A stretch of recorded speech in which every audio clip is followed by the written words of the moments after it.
enthroned. It is time for you to enter my heart and rest in it. For already at its center your diamond lamp is lit.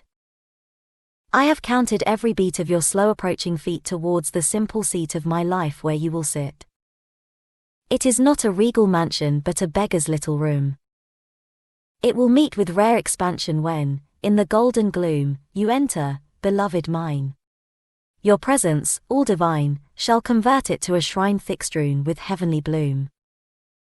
In many a grey and numbing life winter with its frost I have waited for your coming, O love beyond all cost. For I had known you when spirit was alien to imaged worlds and men, and knew you were not lost. Before the first pale twinkling of star the heavens pearled, before the slightest inkling of God's created world, when there was neither sky nor yet the firstling cry of beauty, you and I were in deep silence furled. But when the lights were started dancing on the deep, beloved one, we parted, twin portions of the sleep of time and cramping thought, the seeker and the sought, twin hungers in the naught with fiery tears to weep. We have looked for one another in forms which scarce abide, sometimes as child and mother, sometimes as groom and bride. Through passing joy and grief, through anguish and relief, through meetings all too brief we have sought each other's side. As a comrade or a lover, as a brother or a son, I have striven to discover the counterpart, sweet one. Through the nights and through the days in 1,000 different ways, through fulfillments and delays, I have sought your union. In deepest darkness groping, through deluge, blast and squall I have ever sought you, hoping to reach you once for all. Now in the golden gloom you come into my room, say, who has come to whom and who has heard whose call? It was time for you to enter my heart and rest in it, so now within the center, my love, you calmly sit as though you always sat upon my beggar's mat, out of me looking at the jeweled infinite. All1s. Beautiful. I love thee dearly with a love that grows and grows, though the world may deem it merely fleeting love that comes and goes. In my heart I hold thee ever like an imaged light sublime, and without the least endeavor hold thee inly all the time. Life is now a daily diving into thy deep ocean trance, and, by slow degrees, arriving at the spirit's blue expanse that is rolling, ever rolling past our knowledge of thy love, while thy heaven, soft ensouling magic silence, hangs above. Every day I sit before thee by thy gazing aureoled life. To say that I adore thee were to leave the truth untold. For the truth is even richer than upon the surface seems, for this body is the picture from which thou dost pour thy dreams. And my being is thy lyre struck by thee to music due, every drop a planet fire perlamellowed in the blue. All my spirit is a lightning flashed above dim worlds of change, like a naked laughter brightening over death's long mountain range. I am one perpetual kneeling at thy silent sacred feet, bearing in my life a feeling that is wonderfully sweet. While, outside, the restless scoffer strives to hurl at me his dart, unto thee a faith I offer rooted firmly in the heart. I will cry out to thee. I will cry out to thee from the depth of my soul, I will cry out to thee. By crying to thee I will reach the goal, I will cry out to thee. Alone at thy door, O divine, will I stand with wounds on my feet and blooms in my hand, thou wilt deal me delight or wilt deal me dole, I will cry out to thee. Though the dawn be bright or the night be black, I will cry out to thee. Though the sky be blue or the rain clouds crack, I will cry out to thee. I have journeyed, beloved, mile after lone mile, a pilgrim who seeks but a glimpse of thy smile, and my journey has been o'er a broken track, I will cry out to thee. I have cried out to thee, my love. From the first, I have cried out to thee. But my life in the past has been lonely and cursed, I have cried out to thee. I wanted to come to thee so long ago, but my coming to thee has been sorry and slow, so the thirst that I bring thee is no new thirst, I will cry out to thee. I will cry out to thee through all things that appear, I will cry out to thee. I will cry out to thee through all music I hear. I will cry out to thee. Hereafter for me all ocean and sky shall be but a wonderful wandering cry, be the meeting with thee either distant or near, I will cry out to thee. I will cry out to thee in day-breaking light, I will cry out to thee. I will cry out to thee in the deepening night, I will cry out to thee. I will cry out to thee in the glowworm and star, in all shadows that brood and all colors that are. In the sun setting red and the moonrise white, I will cry out to thee. I will cry out to thee even when thou art dumb, I will cry out to thee. I will cry out to thee though no answer come, I will cry out to thee. It may take but a moment for thee to engage my soul in thy service, or, perhaps, an age, but to cry out to thee is not wearisome, I will cry out to thee. Whatever the hour of night or of day, I will cry out to thee. Through the noonday's gold, or the evening's grey, I will cry out to thee. But my cry will not ever be stormy or wild, it will always contain the true note of a child who but cries and has nothing to say, I will cry out to thee. Though ages and ages may pass me by, I will cry out to thee. Though centuries bloom in thy gardens and die, I will cry out to thee. Though nobody listen, I will cry still from the depths of my being, my God, until my cry is a silence, my silence a cry, I will cry out to thee. Whatever may happen, whatever betide, I will cry out to thee. I will cry out to thee from deep down inside, I will cry out to thee. With a cry I will storm thee some day and win, thou wilt open the door and invite me in, I will cry out to thee as no man ever cried, I will cry out to thee. Transfiguration. Wisdom hath taken ignorance to wife and with his first caress has made her flower into the deathless beauty that is life, into the shining silence that is power. And now her blue-black mouth, carven of venomous shadow, is rose-flushed with living nectar quenching all her drouth.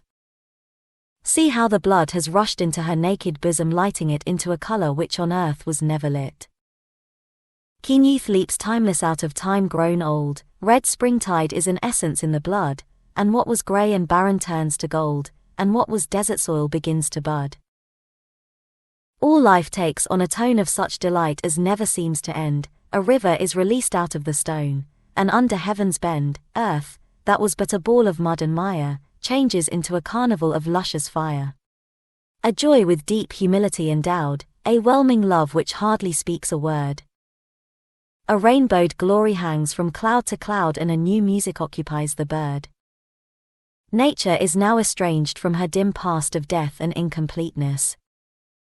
Her pale recurrent processes are changed, and even in the fleetness of things which seem to fade and disappear the outline of true immortality grows clear. I hear some lone and mighty organist full, unpremeditated numbers play in moon-mad waters, in the mountain mist and the blind depths of stark and ignorant clay, breaking its bonds of sleep. There is another whistling in the wind, another mood music on the deep, austerely disciplined, through the wild wandering of every wave from age to age, into a note supremely grave. The grain of life is severed from the chaff, the wine of truth hath drenched these lips that sing. A pure austerity which knows to laugh, a calm aloofness that, in everything, dwells as a myriad one. And everywhere I send my flowing song, like to a cataract of melting sun and planets sped along the lonely ways of time, I do discover that every waiting breath of life has found its lover. The soul comes out of its blind chrysalid in magic colors burning through the skies, and the bright-winged flame within it hid flares on the emptiness like a surprise and takes an easy flight. Leaving the shadow of mere earth, it goes back once again towards the stainless light that opens like a rose, there, in the floated wideness, bare and broad, the vast unconsciousness of God that He is God. Oh, what transfiguration, love! Is this which worketh with the swiftness of desire? My soul is like an everlasting kiss whose ecstasy is incense rising higher at every breath of breath, with dream-enjoyed Elysian perfumes rife. Your touch of mercy hath not stricken death but changed it into life, weaving its discords with a fluent ease into the golden harmony of harmonies. The crowded longings, of a bygone time, through which how many youthful hearts are aged, now seem to me a gaudy pantomime by some black-mobbled shadow poorly staged. And every moan I moaned was as a celebration of untruth, lo! By inconscient nature well-nigh stoned to countless dyings, youth continues in a tragic world of tears, revolving idly through dank mists of mournful years. Even as a wave is spilt upon the sand in a large sweep of wastage, ocean plucked, and swiftly disappears, leaving a bland brief rainbow where the grains and pebbles suck the vagabonding wave, youth leaps out of a sea of deep delight, part of God's ocean magical and grave, and passes out of sight into the stretching sands of wasted hours which burningly drink up its free unmeasured powers. See how the myriad boats of lives are tossed upon the whirl of uncontrolled pleasure since, through long storms of selfhood, they have lost the secret of the ocean and its measure calm, mighty and superb. The sky of time unfolds to grey and black of never-ending tempests that disturb life's lonely ocean track, and will not weather golden calms again until they weep to God in a great mood of rain. O world of agony and wretchedness! How long will you in lampless glooms be veiled? How long will you be held in a caress of storm and deluge, thunderous and galed?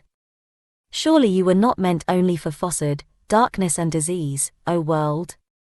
For lo, your heart is innocent under the tragedies which weigh you down, the greed, the hate, the guilt out of whose squalidness your structure seemeth built.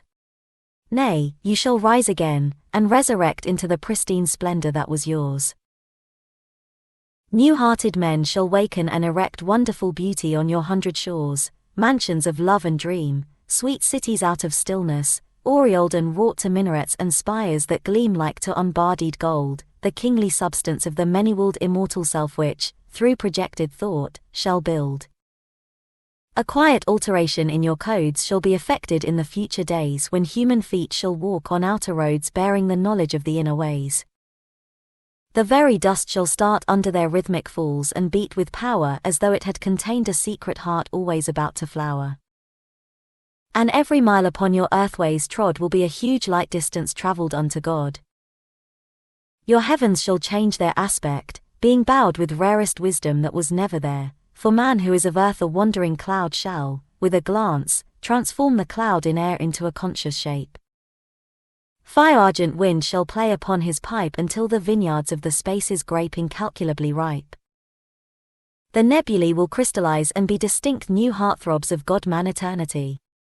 Nature shall be a loveliness of loves fulfilled into a miracled content, her peacocks and her panthers and her doves shall wear the colors of the firmament and walk as though in him.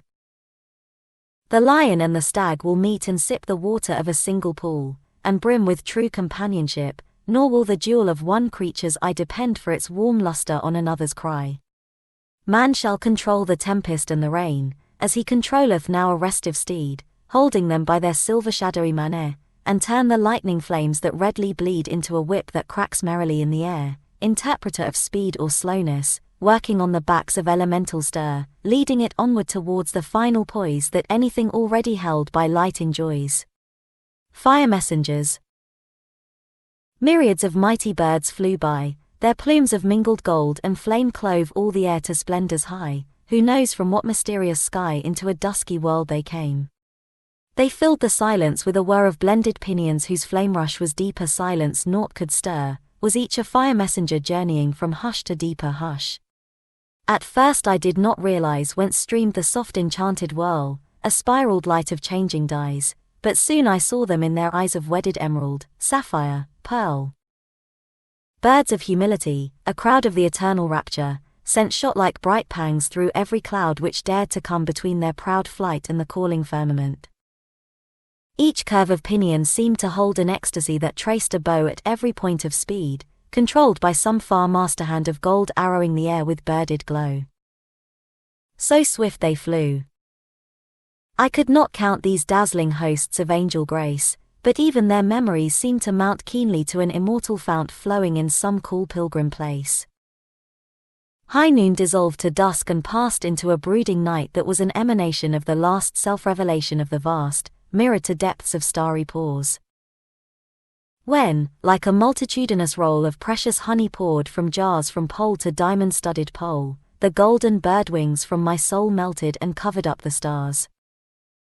Myriads of giant birds flew out, each, an event that but occurs in realms unshadowed of all doubt, O ancient many-jeweled route of deathless fire messengers. Notaroj.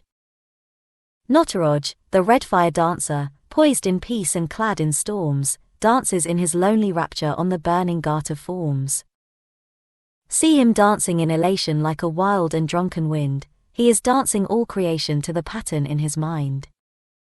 Ruthlessly he comes to shatter everything that blocks his way, piercing blind inconscient matter with his all-consuming ray. Rocks and mountains grow transparent and the stars begin to beat like the heartthrobs of the spirit round his dance ecstatic feet. Time beneath his measured footfalls with its myriad moments marks, one by one, our passions flying from his dance like holy sparks. All our life that was unreal is rewoven in its whirl for the naked-born ideal to a spirit cloth of pearl.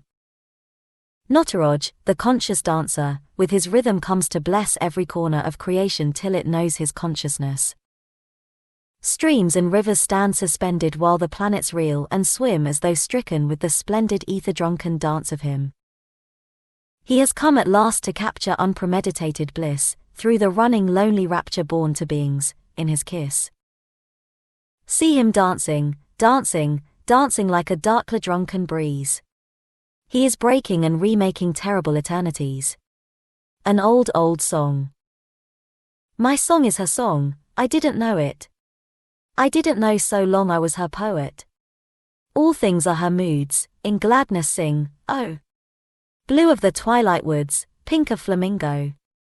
See how they rise and rush at her least call, oh. Silver of water hush and sudden swallow. The world out of her deep joy she has made, oh. White bud half asleep and black tornado. From her calm form of light touched by her will, oh. Wild winds perform their flight o'er the dark billow. All human-hearted things that may have sinned, oh. Sprout into angel wings under her window. And yet my heart bleeds and I turn sad, oh. Since for our sake she needs to cast a shadow. Through me all day and night she sings. I know it. And so I have a right to be her poet. Shaper shaped. In days gone by I used to be a potter who would feel his fingers mold the yielding clay to patterns on his wheel. But now, through wisdom lately won, that pride has died away, I have ceased to be the potter and have learned to be the clay. In bygone times I used to be a poet through whose pen innumerable songs would come to win the hearts of men. But now, through new-got knowledge which I hadn't had so long, I have ceased to be the poet and have learned to be the song. I was a fashioner of swords, in days that now are gone, which on 100 battlefields glittered and gleamed and shone. And now that I am brimming with the silence of the Lord, I have ceased to be sword-maker and have learned to be the sword. In other days I used to be a dreamer who would hurl on every side in insolence of emerald and pearl. But now that I am kneeling at the feet of the Supreme, I have ceased to be the dreamer and learned to be the dream. Equilibrium. Can you be as calm as a palm in the shy light of the twilight? And can you repose like a rose in the grey light of old daylight? Can you be a blade unafraid under frightening yellow lightning? Can you lie alone like a stone quiet under dreadful thunder? Can you be as cool as a pool in a deep inward sleep? Can you truly be as a tree blossom bowed to the cloud?